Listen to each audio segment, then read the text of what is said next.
Hello everyone, আশা করি সবাই ভালো আছেন। পলিটেকনিক স্টাডি ভিডিওর পক্ষ থেকে সবাইকে জানাচ্ছি স্বাগত। আজকে আমরা যে বিষয়টা নিয়ে আলোচনা করব, এটা বেসিক ইলেকট্রিসিটি এর একটি চ্যাপ্টার। সেখানে ক্যাপাসিটর এবং ইন্ডাক্টর নিয়ে আলোচনা করা হয়েছে। তো প্রথমে এই পর্যায়ে আজকে আমি ক্যাপাসিটর নিয়ে মূলত আলোচনা করতে চাই এবং ক্যাপাসিটরের একটি প্রমাণ আমরা সলভ করতে চাই। তো শুরু করা যাক। আশা করি সবাই সাথে থাকবেন, আর যারা নতুন আমার চ্যানেলটিতে সাবস্ক্রাইব করবেন। ক্যাপাসিটর আসলে কাকে বলে সেটা আমাদের আজকে প্রথম প্রশ্ন। ক্যাপাসিটর হচ্ছে কি? ক্যাপাসিটর দুইটা ধাতব পদার্থ। এখানে একটা জিনিস খেয়াল করেন, এই দুইটা কিন্তু আসলে ধাতব টার্মিনাল। এখন এই ধাতব টার্মিনাল একটি এর ভিতরে যে অংশটা আছে ধাতব পদার্থ, এই দুইটা ধাতব পদার্থ ব্যবহার করা হয়েছে এবং মাঝখানে ব্যবহার করা হয়েছে ডাই ইলেকট্রিক অপরিবাহী পদার্থ। এখানে ক্যাপাসিটরটা তৈরি করা হয়েছে দুইটি ধাতব পদার্থের মাঝখানে একটি অধাতব পদার্থ অর্থাৎ ডাই ইলেকট্রিক পদার্থ দ্বারা। তো আমাদের ক্যাপাসিটরের যে সংজ্ঞা সেখানে কি বলছে?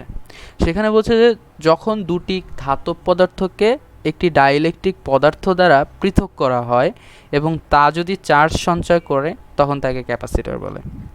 এখন এখানে অনেকের প্রশ্ন দেখতে পারে যে চার্জ তো অনেক কিছুই সঞ্চয় করে রাখতে পারে, যেমন ব্যাটারি কিন্তু চার্জ সঞ্চয় করে রাখতে পারে।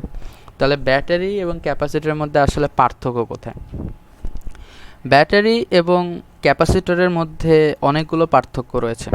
তার মধ্যে এটা হলো যে ব্যাটারি সাধারণত ডিসি সার্কিটে ব্যবহার করার জন্য, ডিসি কারেন্ট আমরা ইউজ করি, কিন্তু ক্যাপাসিটর ডিসি এবং এসি দুই জায়গাতেই ব্যবহারের জন্য বিভিন্ন ক্যাটাগরির ক্যাপাসিটর কিন্তু আছে। এরপরে আরও অনেক পার্থক্য রয়েছে। তার মধ্যে হচ্ছে যে ক্যাপাসিটরে সবসময় একটি নির্দিষ্ট মানের ভোল্টেজ এর টার্মিনালে পাওয়া যায় না, কিন্তু ব্যাটারিতে কিন্তু একটি নির্দিষ্ট মানের ভোল্টেজ সবসময় এটার মধ্যে পাওয়া যায়। আর ক্যাপাসিটরে চার্জ শক্তিটা সেটা সঞ্চিত হয় আসলে ডাইইলেকট্রিক পদার্থের মধ্যে, অর্থাৎ ফিল্ডের মাধ্যমে আর কি। কিন্তু এই যেটা ব্যাটারি কিন্তু রাসায়নিক পদার্থের মধ্যে আর কি চার্জ সঞ্চিত করে রাখে।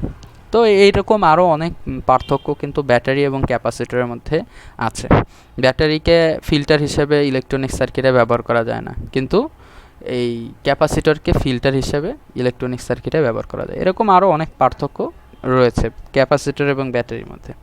তো আমরা যেহেতু ক্যাপাসিটর নিয়ে ডিসকাস করছি, তো আজকে আমরা ক্যাপাসিটরের মধ্যেই থাকি।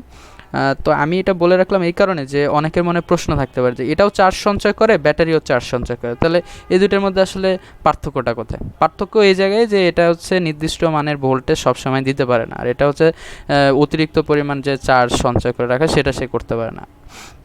এবং এটার টার্মিনালে একটা কনস্ট্যান্ট ভোল্টেজ সবসময় থাকে না, যেটা ব্যাটারি কিন্তু থাকে। যেমন 12 ভোল্টের ব্যাটারিতে ওটা চার্জ শেষ হয়ে আসলেও সেই টার্মিনালে চার্জ পুরোপুরি শেষ হয়ে গেলেও ওভারঅল 12-র মধ্যে ভোল্টেজ পাওয়া যায়, এরকম আর কি। তো এইটার মধ্যে কিন্তু চার্জ দ্রুত শেষ হয়ে যায় আর কি ক্যাপাসিটরের মধ্যে, এবং টার্মিনাল ভোল্টেজও কমে যায়। টার্মিনালে সেম ভোল্টেজ সবসময় থাকে না, এই হলো পার্থক্য। তো যাই হোক, এখন আমরা চলে যাই ক্যাপাসিটরের একটা ধর্ম আছে সেটা নিয়ে। তো ক্যাপাসিটরের ধর্ম হচ্ছে ক্যাপাসিটেন্স। এখন ক্যাপাসিটেন্সটা আসলে কি? এটা হচ্ছে একটা খুব গুরুত্বপূর্ণ প্রশ্ন, বিভিন্ন পরীক্ষায় আসে এবং পলিটেকনিকে অতি সংক্ষিপ্ত প্রশ্ন এটা একটা আসার সম্ভাবনা খুব বেশি। তো যাই হোক, ক্যাপাসিটেন্স কি সেটা আমরা একটু জানি। এক কথা যদি আমি বলি, এক কথা হচ্ছে যে ক্যাপাসিটরের চার্জ ধরে রাখার যে ক্ষমতা সেটাই হলো ক্যাপাসিটেন্স। ক্যাপাসিটেন্স হচ্ছে ক্যাপাসিটরের একটা ধর্ম বা বৈশিষ্ট্য, যে ধর্ম বা বৈশিষ্ট্যের কারণে এর মধ্যে চার্জ সঞ্চয় করে রাখতে পারে। ক্যাপাসিটেন্সের একক হচ্ছে ফ্যারাড অথবা মাইক্রোফ্যারাড। এটুকু জানলেই হবে যে ক্যাপাসিটেন্স হচ্ছে কি, যে ক্যাপাসিটরের চার্জ ধরে রাখার ক্ষমতাই হলো ক্যাপাসিটেন্স।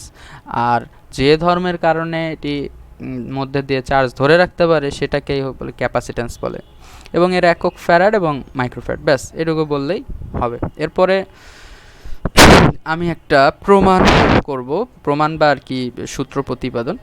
যেটা দিয়ে হচ্ছে একটা তিনটা ক্যাপাসিটর বা যতগুলোই ক্যাপাসিটর যদি সিরিজ কানেকশন থাকে, একটা সার্কিট যদি সিরিজ সার্কিট হয় এবং ক্যাপাসিটরগুলো যদি এরকম সিরিজে কানেকশন দেওয়া থাকে, এটা কিন্তু সিরিজ সার্কিট। ক্যাপাসিটরগুলোকে কি করা হয়েছে, ক্যাপাসিটরগুলোকে সিরিজে কানেক্টেড করা হয়েছে। এখন ক্যাপাসিটর যদি সিরিজে এরকমভাবে কানেক্ট করা থাকে, তো সেই ক্ষেত্রে এর টোটাল সমতুল্য ক্যাপাসিট্যান্স মানে এই সার্কিটের টোটাল ক্যাপাসিট্যান্স কত হবে, সেটা যদি আপনাকে পরীক্ষায় নির্ণয় করতে বলে, তাহলে সূত্রটা হবে হচ্ছে যে নিচের সূত্রের মতো, যে 1/CS, অর্থাৎ টোটাল এখানে সিএসটাকে বের করতে হবে মূলত। তো 1/CS equals to 1/C1 plus 1/C2 plus 1/C3, এখান থেকে আপনাকে সিএস বের করতে হবে। তো সিএস মানে হচ্ছে সিরিজের টোটাল ক্যাপাসিট্যান্স। এখন এই সূত্রটা আসলে কিভাবে আসলো, এটাই হচ্ছে আজকে প্রমাণের মূল বিষয়। তো এখানে প্রথমে আমরা দেখতেছি যে আমরা তিনটা ক্যাপাসিটর কিন্তু সিরিজে কানেকশন করা হয়েছে। এই তিনটা সিরিজে কানেকশনকৃত ক্যাপাসিটর আমাদের এখানে কিন্তু কোনো মান দেওয়া নেই, তার মানে আমরা ধরে নিচ্ছি একটার নাম C1, একটার নাম C2, একটার নাম C3। এখন যেহেতু আমরা জানি যে সিরিজ সার্কিট, তো সিরিজ সার্কিটে কিন্তু কারেন্টের মান সব সময়ই সমান থাকে, অর্থাৎ এখানে কিন্তু কিউ সবসময় সেম থাকবে, চার্জ সবসময় সেম। এখন কারেন্টের মান যেহেতু সবসময় এর মধ্যে সমান থাকে, এবং এটার মধ্যে আরেকটা বৈশিষ্ট্য সিরিজ সার্কিটের, সেটা হলো যে এর ভোল্টেজ মানে সাপ্লাইকৃত যে ভোল্টেজ, সেই ভোল্টেজটা প্রতিটি লোডে অর্থাৎ প্রতিটি ক্যাপাসিটরের মধ্যে কিন্তু ভাগ হয়ে যাবে। মানে ভোল্টেজ এখানে মোট যা দিব সেই মোট ভোল্টেজ বিভিন্ন ক্যাপাসিটরের মধ্যে ভাগ হয়ে যাবে। এখন এই যতগুলো ক্যাপাসিটরের এগেনস্টে আমরা যে ভোল্টেজ পাবো সেগুলো যোগ করে টোটাল ভোল্টেজ মানে যেটা আমরা সাপ্লাই দিছিলাম ওইটা পাওয়া যাবে।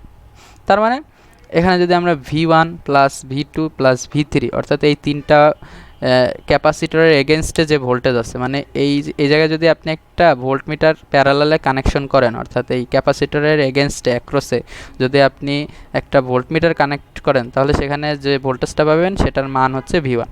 তারপরে ক্যাপাসিটর 2 এর এগেনস্টে যে ভোল্টমিটারটা কানেকশন করবেন সেটার ভোল্টেজ হবে হচ্ছে V2। আবার C3 মানে ক্যাপাসিটর 3 এর প্যারালালে বা অ্যাক্রসে যে ভোল্টমিটার কানেকশন করবেন সেটার ভোল্টেজ হবে V3। এখন এই তিনটা ভোল্টমিটারে যে ভোল্টেজের মান পাবেন সেগুলো সব যোগ করলে টার্মিনালে আপনি আসলে কত সাপ্লাই দিচ্ছিলেন সেটা পাওয়া যাবে। এটা হচ্ছে একটা সিরিজ সার্কিটের আসলে বৈশিষ্ট্য। তো সেটা আমি এখানে লিখছি যে মনে করি সার্কিটে তিনটি ক্যাপাসিটর C1, C2, C3 সংযুক্ত আছে। এখন ক্যাপাসিটর তিনটির সমান্তরালে ভোল্টেজ যথাক্রমে V1, V2 এবং V3 আছে। এখন যেহেতু এটি একটি সিরিজ সার্কিট, তাই এখানে মোট ভোল্টেজ ভাগ হয়ে যায়, তাই প্রতিটি ক্যাপাসিটরের মধ্যে যে ভোল্টেজ ড্রপগুলো হয়েছে তার যোগফলই হবে মোট ভোল্টেজের সমান। তার মানে আমরা এই কথাটা কিন্তু লিখতে পারি যে V ইকুয়ালস টু হচ্ছে V1 plus V2 plus V3, মানে এই তিনটা যোগ করলেই তো মোট ভোল্টেজটা পাওয়া যাবে। এটা হচ্ছে মূল কথা। আচ্ছা, এরপরে আবার আরেকটা সূত্র আমরা জানি, সেটা হচ্ছে যে চার্জ সমান সমান ভোল্টেজ ইন্টু ক্যাপাসিট্যান্স। মানে এই ক্যাপাসিটরগুলোর যে ক্যাপাসিট্যান্স আছে সেই ক্যাপাসিট্যান্সের সাথে যদি এদের মানে এদের অ্যাক্রসে যে ভোল্টেজ এটা যদি আপনি গুণ দেন, তাহলে এদের কি পরিমাণ চার্জ আছে সেটা বের হয়ে যাবে। তো কিউ দিয়ে আমরা আসলে চার্জ বুঝাই, তো কিউ সমান সমান ভি ইন্টু সি, এই সূত্রটা লেখা যায়। এখন আমরা কিন্তু প্রত্যেকটার এগেনস্টে কত ভোল্টেজ সেটা জানতে চাইবো, তাহলে সেটা যদি বের করতে চাই তাহলে ভি সমান সমান কী হবে, ভি সমান সমান হচ্ছে কিউ ডিভাইডেড বাই সি, কারণ বি এর সাথে সি গুণ আকারে আছে। এখন এখান থেকে ভি রাখবেন আর সিটাকে ওই পাশে নিয়ে যাবেন। এখন সি এখানে গুণ আকারে আছে, তাই ওই পাশে নিয়ে গেলে ভাগ আকারে হয়ে গেল। তাহলে এখান থেকে আমরা ভি এর মান বের করে ফেললাম, V equals to Q divided by C. এখন তার মানে V1 যদি আপনি বের করতে চান তাহলে আপনাকে কি করতে হবে, এই সার্কিটের মধ্যে দিয়ে যে চার্জ যাচ্ছে সেইটার সাথে সেটাকে আপনি কি দিয়ে ভাগ করবেন, সেটাকে আপনি ভাগ করবেন হচ্ছে C1 দিয়ে, মানে ক্যাপাসিট্যান্স 1 দিয়ে। তো যাই হোক, এখন এই সূত্রটা আমরা কি করব, প্রথমে যে সূত্রটা আমরা পেয়েছিলাম V equals to V1 plus V2 plus V3, সেটা আমি লিখলাম। লেখার পর এখন একটা জিনিস খেয়াল করেন, তাহলে V1 সমান সমান ভি সমান সমান যদি আমি লিখতে পারি যে কিউ ডিভাইডেড বাই সি, তাহলে V1 সমান সমান কী লিখতে পারি, V1 সমান সমান লিখতে পারি হচ্ছে কিউ ডিভাইডেড বাই C1। এই যে কিউ ডিভাইডেড বাই C1, মানে এই সূত্র থেকেই আমি আর আসলে ওইখানে সূত্রটা লিখছি। যেহেতু ভি সমান সমান কিউ ডিভাইডেড বাই সি লেখা গেছে, তার মানে V1 সমান সমান আমি লিখতে পারবো কিউ ডিভাইডেড বাই C1, আবার V2 সমান সমান লিখতে পারবো কিউ ডিভাইডেড বাই C2, আবার V3 সমান সমান লিখতে পারবো কিউ ডিভাইডেড বাই C3। তার মানে হচ্ছে কি যে এখানে কিউ মানে চার্জ সবগুলোতেই সমান, কারণ এগুলো সব সিরিজে কানেক্টেড আছে এবং প্রত্যেকটির মধ্যে একই পরিমাণ চার্জ জমা হয়েছে, অর্থাৎ কিউ এর ভ্যালু কিন্তু কোনো পরিবর্তন হবে না।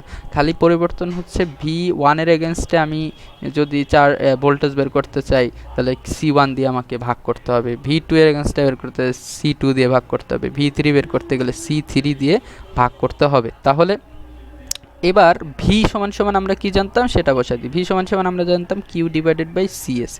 এখন কিউ ডিভাইডেড বাই সিএস বলতে বোঝাচ্ছে সিরিজে টোটাল ক্যাপাসিট্যান্স, তাহলে কিউ ডিভাইডেড বাই সি।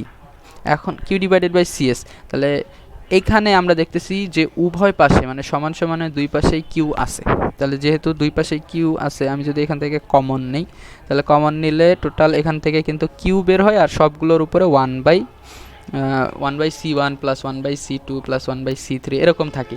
এখন উভয় পক্ষকে যদি আপনি কিউ দিয়ে ভাগ করেন তাহলে দেখবেন যে এই ভ্যালুটা 1/CS equals to 1/C1 plus 1/C2 plus 1/C3। তো এরকম একটা প্রমাণ কিন্তু পরীক্ষার মধ্যে আসতে পারে। আর পরীক্ষায় না আসলেও এই টাইপের যদি কোনো একটা সার্কিট দিয়ে বলা হয় যে এই সার্কিটের টোটাল ক্যাপাসিট্যান্স বের করো, তখন সূত্রটা হবে কিন্তু এটা থেকে আপনাকে এই যে সিএসটা বের করতে হবে। তখন সিএস বের করতে গেলে এই সিএসটাকে আপনি উল্টে দিবেন, উপরে নিয়ে যাবেন আর 1 নিচে নামাবেন, তখন এইগুলো আর কি যেভাবে হোক উপরে চলে যাবে নিচে, মানে এটা আপনাকে একটু ক্যালকুলেট করে বের করতে হবে। তো পরবর্তীতে আমি একটা অঙ্ক করার সময় আপনারা ক্লিয়ার হয়ে যাবেন। তো আশা করি পরবর্তী ভিডিও নিশ্চয়ই খুব শীঘ্রই দেওয়ার চেষ্টা করব। তো সবাই ভালো থাকবেন আশা করি, আর আমার চ্যানেলটিকে সাবস্ক্রাইব করবেন এবং অন্যান্য বন্ধু যারা আছে আপনাদের তাদের মধ্যে শেয়ার করবেন। সবাইকে অনেক ধন্যবাদ। আল্লাহ হাফেজ।